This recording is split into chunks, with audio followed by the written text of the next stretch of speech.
Musim dingin di prefektur Saitama selalu datang tanpa kompromi. Angin berhembus tajam, menusuk hingga ke tulang. Di antara deretan pabrik yang berdiri kaku di kawasan industri itu, seorang pria Indonesia berjalan cepat dengan jaket tipis yang mulai memudar warnanya. Namanya Ardi Pratama. Tak ada yang istimewa dari penampilannya. Sepatu kerjanya sudah beberapa kali dijahit ulang. Sarung tangan tebalnya mulai menipis di bagian ujung jari. Namun langkahnya selalu mantap. Datang paling pagi, pulang paling akhir. Setiap pukul 4.30 pagi, alarm ponsel lamanya berbunyi. Di kamar asrama kecil berukuran 6 tatami, Ardi selalu duduk sejenak sebelum berdiri. Ia membuka galeri ponselnya. Foto ibu dan adiknya terpampang di layar. Itulah sumber tenaganya. Bismillah, hari ini harus lebih baik. Gumamnya pelan. Ardi bukan berasal dari keluarga berada. Ayahnya meninggal saat ia duduk di bangku SMA. Sejak itu, ia menjadi tulang punggung keluarga. Saat kesempatan bekerja di Jepang datang melalui program pemagangan, ia tahu itu bukan sekadar pekerjaan. Itu adalah harapan. Hari pertamanya di pabrik bukan hal yang mudah. Bahasa Jepang yang ia pelajari di kampung terasa berbeda ketika diucapkan cepat oleh supervisor. Mesin-mesin produksi bergerak tanpa henti. Aturan ketat, disiplin tinggi. Tidak ada ruang untuk kesalahan. Namun Ardi tidak pernah mengeluh. Ia mencatat setiap instruksi. Mengulang kosakata baru sebelum tidur. Datang lebih awal untuk memastikan lini produksinya bersih sempurna. Ketika rekan kerja lain beristirahat lebih lama, ia tetap membantu merapikan area kerja. Suatu hari, sebuah kejadian kecil mengubah segalanya. Saat itu, lini produksi sedang sibuk. Ribuan kemasan makanan beku harus selesai sebelum sore. Seorang pekerja tidak sengaja menjatuhkan satu kotak produk yang sudah tersegel. Isinya berserakan. Jika dilaporkan, perusahaan akan mengalami kerugian dan pekerja itu bisa mendapat teguran keras. Semua orang terdiam. Ardi maju. Ia mengangkat kotak itu dan langsung melapor ke supervisor Jepang bernama Tanaka-san. Tanpa menyalahkan siapapun. Sumimasen, ini kesalahan kami. Produk tidak bisa digunakan lagi.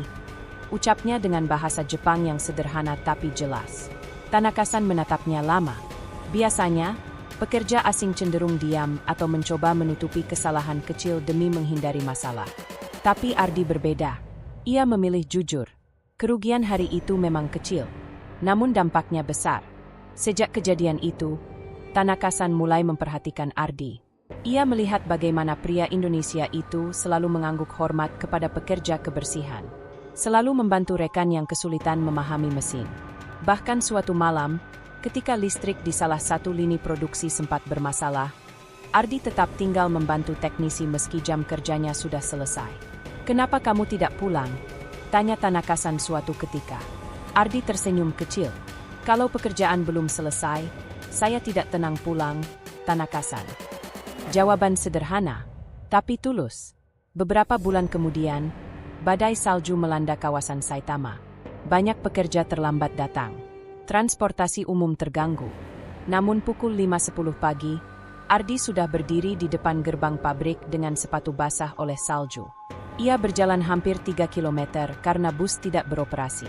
Bagi Ardi, keterlambatan berarti tanggung jawab orang lain bertambah. Ia tidak ingin itu terjadi. Sikapnya mulai menjadi pembicaraan kecil di dalam perusahaan. Bukan karena ia paling cepat bekerja, bukan karena ia paling pintar, tapi karena satu hal yang jarang ditemukan, ketulusan. Tanaka-san akhirnya mengajukan nama Ardi sebagai pekerja teladan bulanan. Sebuah penghargaan internal sederhana, namun siapa sangka, kisah itu sampai ke telinga seorang produser program dokumenter dari salah satu stasiun televisi nasional Jepang yang sedang mencari cerita tentang pekerja asing. Mereka ingin mengangkat kisah tentang imigran yang memberi dampak positif. Dan nama Ardi muncul di daftar paling atas.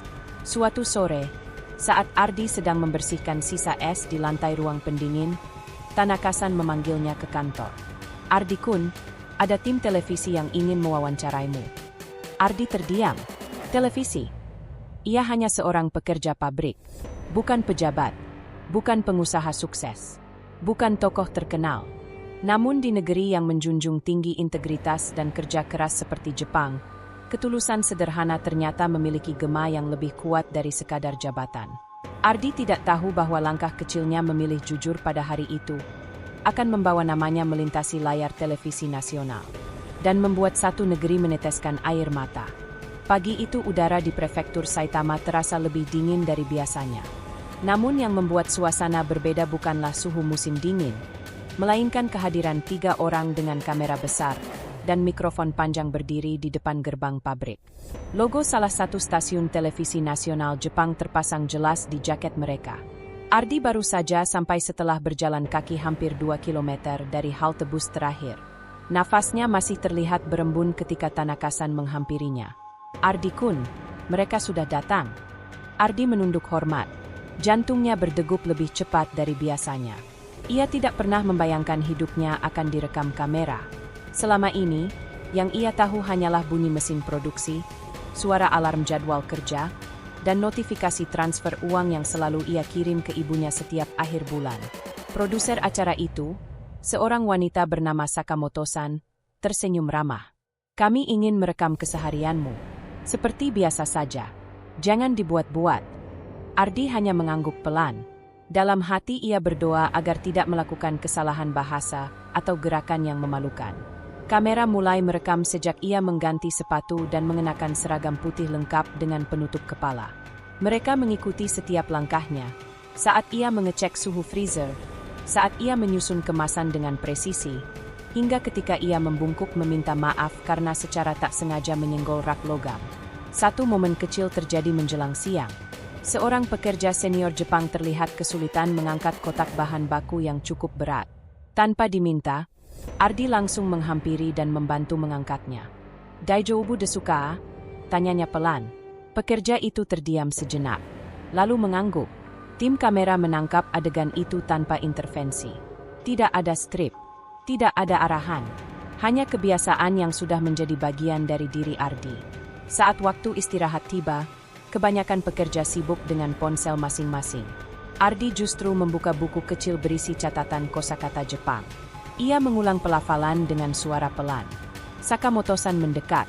"Kamu masih belajar bahasa Jepang setiap hari?" Ardi tersenyum malu. "Kalau saya mau dihargai di sini, saya harus bisa memahami mereka dengan baik." Jawaban itu membuat kru saling berpandangan. Siang berganti sore. Kamera terus mengikuti. Namun adegan paling menggetarkan justru terjadi setelah jam kerja usai. Biasanya pekerja langsung pulang. Tapi hari itu, Ardi tetap tinggal karena mengetahui salah satu lini produksi harus disiapkan lebih awal untuk pesanan mendadak esok hari. "Itu bukan tugasmu hari ini," ujar Tanaka-san. Ardi menggeleng pelan. "Kalau saya bisa bantu, kenapa tidak?" Ia bekerja hampir 1 jam tambahan tanpa diminta, tanpa lembur resmi, tanpa sorotan kamera yang ia sadari. Kru televisi sengaja merekam dari kejauhan. Mereka ingin memastikan ini bukan pencitraan. Dan ternyata, memang bukan. Malamnya, tim televisi meminta izin untuk merekam di asrama kecil tempat Ardi tinggal. Ruangan itu sederhana, meja lipat kecil, rice cooker tua, selimut tebal yang mulai menipis. Di dinding, tertempel foto keluarga. Ketika kamera menyorot foto itu, Ardi terdiam beberapa detik. "Setiap kali saya lelah, saya lihat ini," ucapnya pelan. Sakamoto-san bertanya, "Apa yang paling kamu rindukan dari Indonesia?" Ardi menelan ludah. "Suara ibu saya saat subuh, dan bau tanah setelah hujan." Untuk pertama kalinya, suaranya sedikit bergetar. Ia bercerita bagaimana ibunya berjualan sayur di pasar. Bagaimana adiknya masih sekolah. Bagaimana setiap yen yang ia kumpulkan bukan untuk membeli barang mewah, melainkan untuk memperbaiki atap rumah yang bocor saat musim hujan. Tak ada tangisan dramatis.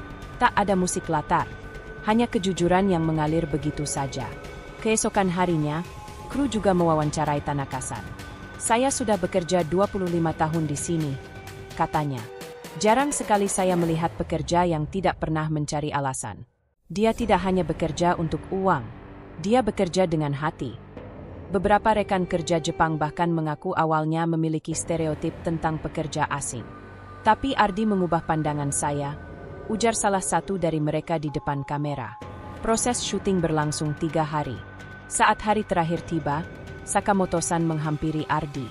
Episode ini akan tayang minggu depan, jam utama. Ardi membeku. Jam utama berarti jutaan orang menonton. Ia bukan selebritas.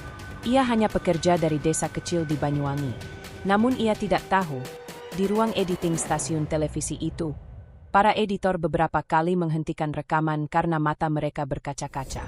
Ketulusan memang tidak bisa direkayasa. Dan Jepang sebentar lagi akan melihatnya. Minggu malam itu, Ardi tidak pergi kemana-mana. Di kamar asrama kecilnya di prefektur Saitama, ia duduk bersila di depan televisi mungil yang biasanya hanya ia gunakan untuk menonton berita cuaca. Tangannya sedikit gemetar memegang remote. Jam menunjukkan pukul 19.58. 2 menit lagi. Di luar, angin musim dingin berdesir pelan. Di dalam kamar, hanya terdengar detak jam dinding dan napas Ardi yang terasa lebih berat dari biasanya. Acara dimulai. Musik pembuka mengalun. Lalu layar menampilkan pemandangan kawasan industri tempat ia bekerja. Narator berbicara dengan suara tenang. Di balik kesibukan Jepang, ada sosok pekerja asing yang bekerja dengan ketulusan luar biasa. Jantung Ardi berdegup kencang. Gambar pertama dirinya muncul, sedang berjalan menembus salju menuju pabrik. Sepatu yang basah, langkah yang mantap. Ia menunduk malu melihat dirinya sendiri di layar. Lalu adegan demi adegan bergulir. Saat ia mencatat kosakata Jepang, membantu rekan kerja, melapor dengan jujur tentang produk rusak, hingga potongan wawancara Tanaka-san. Saya belum pernah melihat pekerja yang selalu datang paling awal dan pulang paling akhir tanpa mengeluh.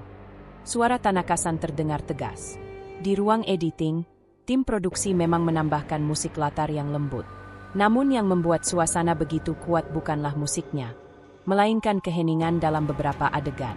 Adegan ketika Ardi menatap foto ibunya di kamar asrama diputar tanpa banyak kata. Narator hanya berkata, baginya, setiap yen adalah doa untuk keluarga di Indonesia. Di rumah-rumah warga Jepang malam itu, banyak yang terdiam. Di sebuah apartemen kecil di Tokyo, seorang ibu rumah tangga menutup mulutnya menahan haru. Di sebuah restoran di Osaka, layar televisi yang tergantung di sudut ruangan membuat beberapa pelanggan berhenti makan sejenak. Di media sosial Jepang, komentar mulai bermunculan bahkan sebelum acara selesai tayang. Dia mengingatkan saya pada arti tanggung jawab. Kita sering mengeluh, tapi dia tidak. Saya malu pernah meremehkan pekerja asing. Ardi tidak tahu semua itu. Ia hanya duduk terpaku ketika segmen terakhir dimulai. Sakamoto-san muncul di layar, berdiri di depan pabrik. Ardi-san tidak pernah meminta sorotan. Tapi ketulusannya membuat kami merasa perlu membagikan kisah ini. Di tengah dunia yang serba cepat, ia mengingatkan kita bahwa kerja keras tanpa pamrih masih ada. Kemudian kamera kembali menyorot Ardi yang berkata pelan, "Saya hanya ingin membanggakan ibu saya." Kalimat sederhana itu menjadi penutup. Layar perlahan memudar. Acara selesai. Kamar kembali sunyi. Ardi menarik napas panjang. Ia tidak tahu harus merasa apa. Malu? Bangga? Takut? Beberapa detik kemudian, ponselnya bergetar. 1 pesan masuk. Lalu 2. Lalu 10. Grup pekerja asing di pabrik penuh notifikasi. Rekan-rekan kerjanya mengirim tangkapan layar televisi. Ardi, kamu trending. Namamu masuk peringkat atas di media sosial Jepang. Tangannya semakin gemetar. Tanaka-san juga mengirim pesan singkat. Kamu membuat kami bangga. Namun momen yang paling membuatnya terdiam adalah ketika panggilan video dari Indonesia masuk. Ibunya muncul di layar dengan mata sembab. Ardi, tetangga semua ke rumah. Mereka bilang kamu masuk TV Jepang. Suara ibunya bergetar menahan tangis. Kamu kerja yang baik ya, Nak. Ibu bangga. Untuk pertama kalinya sejak datang ke Jepang, Ardi menitikkan air mata tanpa berusaha menyembunyikannya. Malam itu, bukan hanya Jepang yang terdiam. Di Banyuwangi, sebuah rumah sederhana menjadi ramai oleh warga yang ingin melihat ulang tayangan yang beredar di internet. Namun di balik keharuan itu, sesuatu yang lebih besar sedang terjadi. Stasiun televisi menerima ribuan pesan dari penonton. Beberapa perusahaan mulai menghubungi redaksi, meminta informasi tentang program pekerja asing dari Indonesia. Bahkan salah satu media internasional mengirim permintaan wawancara lanjutan. Nama Ardi Pratama bukan lagi hanya milik seorang pekerja pabrik. Ia menjadi simbol. Simbol tentang bagaimana ketulusan bisa melampaui bahasa. Tentang bagaimana kerja keras tanpa pamrih mampu menyentuh hati satu bangsa. Namun Ardi sendiri tidak berubah. Keesokan paginya, pukul 4.30 alarmnya tetap berbunyi seperti biasa. Ia tetap bangun, tetap melihat foto keluarganya, tetap berbisik, "Bismillah, hari ini harus lebih baik." Ia tidak sadar bahwa mulai hari itu, setiap langkahnya bukan lagi hanya untuk keluarganya, tetapi untuk membawa nama Indonesia di mata Jepang. Ardi datang seperti biasa, pukul 4.55 pagi, langkah cepat, kepala sedikit menunduk. Ia berharap semuanya tetap normal. Ia tidak ingin diperlakukan istimewa. Namun begitu ia memasuki ruang ganti, beberapa pekerja Jepang berdiri dan membungkuk ringan ke arahnya. "Ardi-san, selamat pagi." Nada suara mereka berbeda. Lebih hangat, lebih menghargai. Ardi terdiam sejenak sebelum membalas hormat. Dalam hatinya ia justru merasa canggung. Ia tidak merasa melakukan sesuatu yang luar biasa. Di ruang produksi, Tanaka-san menghampirinya. Sejak tadi pagi, kantor pusat menerima banyak pesan. Banyak yang bertanya tentang program perekrutan dari Indonesia. Ardi mengangkat wajahnya perlahan. "Bukan hanya itu," lanjut Tanaka-san. "Beberapa perusahaan lain juga menghubungi kami. Mereka ingin tahu lebih banyak tentang karakter pekerja Indonesia." Kata itu menggantung di udara. Karakter. Selama ini, Ardi hanya ingin bekerja dengan baik. Ia tidak pernah memikirkan bahwa sikapnya bisa membentuk persepsi terhadap satu bangsa. Di luar pabrik, dampaknya semakin terasa. Potongan tayangan televisi itu tersebar luas di media sosial Jepang. Tagar tentang pekerja Indonesia yang tulus masuk daftar perbincangan teratas. Banyak pengguna internet membagikan klip ketika Ardi berkata, "Saya hanya ingin membanggakan ibu saya." Beberapa komentar menjadi viral. "Kita belajar disiplin sejak kecil, tapi dia mengajarkan kita ketulusan. Jika semua orang bekerja seperti dia, dunia akan berbeda. Saya ingin anak saya menonton ini." Tak berhenti di situ. 2 hari kemudian, sebuah portal berita internasional menulis artikel tentang fenomena tersebut. Mereka menyoroti bagaimana seorang pekerja migran dari Indonesia mampu menyentuh hati masyarakat Jepang, negara yang dikenal sangat menghargai etos kerja. Stasiun televisi tempat episode itu tayang bahkan menayangkan ulang segmen Ardi karena tingginya permintaan penonton. Di Indonesia, berita itu mulai diangkat media nasional. Foto Ardi dengan seragam putihnya muncul di berbagai portal online dengan judul penuh kebanggaan. Namun di balik sorotan itu, Ardi tetap menjalani hidup sederhana. Ia masih memasak nasi dengan rice cooker lamanya, masih mencuci pakaian sendiri di ruang laundry bersama, masih berjalan kaki jika bus terakhir terlewat. Suatu sore, seorang pekerja baru asal Vietnam mendekatinya dengan ragu. "Ardi-san, saya menonton tayangan itu. Terima kasih." Ardi terkejut. "Terima kasih untuk apa?" "Karena sejak tayangan itu, beberapa orang di luar sana lebih ramah kepada kami." Ardi terdiam. Ia teringat awal kedatangannya ke Jepang, tatapan ragu, jarak yang terasa, bisikan pelan tentang pekerja asing. Ia tidak pernah marah. Ia hanya memilih membuktikan lewat tindakan. Dan ternyata, tindakan kecil itu kini membuka jalan bagi banyak orang. Beberapa hari kemudian, Ardi menerima undangan ke kantor pusat perusahaan di Tokyo. Ia diminta berbagi cerita dalam sesi internal tentang nilai kerja dan integritas.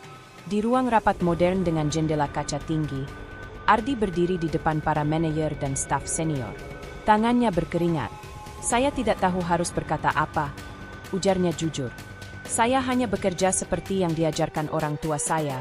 Kalau diberi tanggung jawab, jalani dengan sungguh-sungguh." Ruangan hening. Seorang manajer senior berkata pelan, "Kadang kami lupa arti sederhana dari bekerja.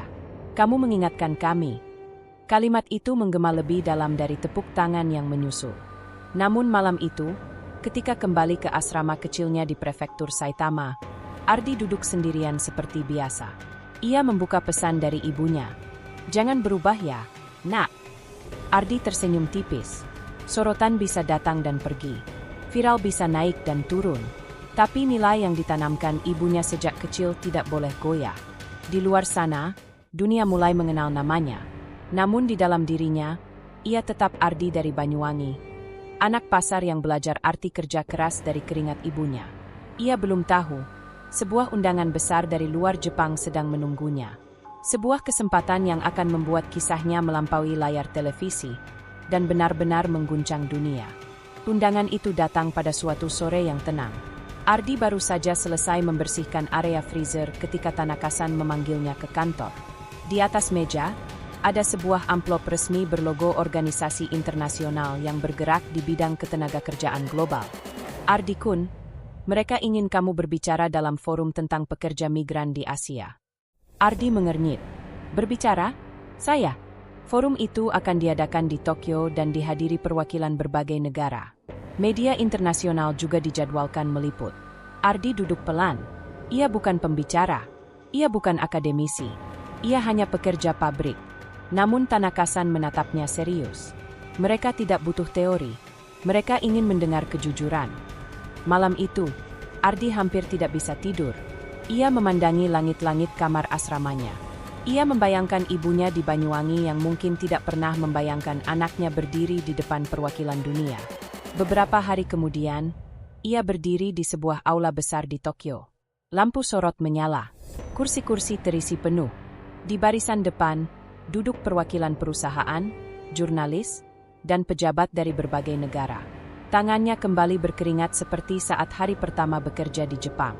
Namanya dipanggil, Ardi Pratama, dari Indonesia. Ia melangkah ke podium. Beberapa detik pertama terasa sangat panjang. Ia menarik napas dalam. Saya tidak pandai berbicara, ucapnya jujur, dalam bahasa Jepang yang kini jauh lebih lancar. Saya hanya ingin berbagi satu hal, bahwa bekerja di luar negeri bukan hanya soal mencari uang. Ini soal membawa nama keluarga dan nama bangsa. Ruangan hening.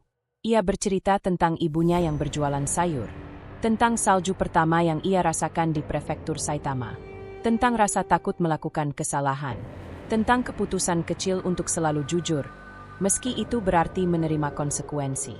Saya percaya, lanjutnya pelan, jika kita bekerja dengan hati yang bersih, orang akan melihat bukan dari mana kita berasal, tapi siapa kita sebenarnya.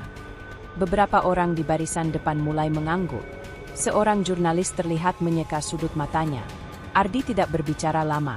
Tidak ada kalimat yang dibuat-buat. Tidak ada retorika berlebihan. Namun ketika ia menutup pidatonya dengan kalimat sederhana, "Saya bangga menjadi orang Indonesia." Tepuk tangan memenuhi ruangan. Bukan tepuk tangan formal, tapi tepuk tangan yang hangat dan panjang. Hari itu, beberapa media internasional menuliskan kisahnya. Mereka menyoroti bagaimana seorang pekerja migran sederhana mampu mengubah persepsi tentang tenaga kerja asing melalui ketulusan dan integritas. Di Jepang, perusahaan tempat Ardi bekerja mulai menerima lebih banyak lamaran dari pekerja Indonesia. Beberapa supervisor bahkan mengikuti pelatihan khusus tentang komunikasi lintas budaya. Satu tindakan kecil membuka pintu besar. Namun ketika semua sorotan itu berlalu, Ardi tetap kembali ke rutinitasnya. Ia tetap bangun pukul 4.30 pagi. Tetap berjalan di udara dingin menuju pabrik. Tetap memastikan setiap kemasan tersusun rapi. Suatu pagi, seorang pekerja muda Jepang menghampirinya.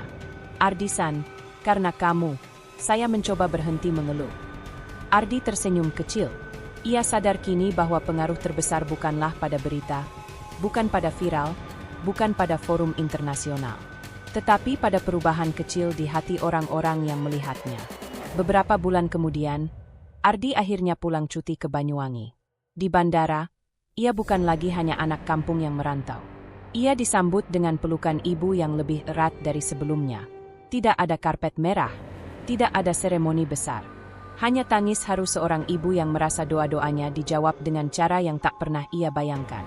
Di rumah sederhana itu, Ardi duduk di teras, mencium aroma tanah setelah hujan, aroma yang dulu ia rindukan di kamar asramanya. Ia sadar satu hal, ia tidak pernah berniat menjadi simbol. Ia tidak pernah mengejar viral. Ia hanya ingin bekerja dengan sepenuh hati. Namun dunia melihatnya, dan lewat dirinya, dunia melihat Indonesia. Kisah Ardi bukan hanya tentang seorang pekerja di Jepang. Ini tentang bagaimana ketulusan, kejujuran, dan kerja keras, nilai yang sering dianggap biasa, justru menjadi sesuatu yang langka dan berharga. Di balik pabrik, di balik salju, di balik layar televisi, seorang anak dari Banyuwangi mengajarkan satu negeri tentang arti bekerja tanpa pamrih. Dan mungkin, itulah kekuatan terbesar yang dimiliki orang Indonesia. Hati yang ikhlas.